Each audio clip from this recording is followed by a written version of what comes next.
Last time, we took the final step into building a beginner smart calculator. But today, we're going to unlock something new.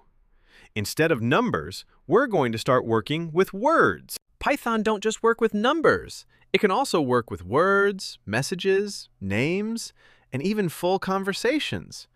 Now, in Python, we sometimes use different names for things. For example, a single letter or symbol, like B or exclamation mark, is called a character.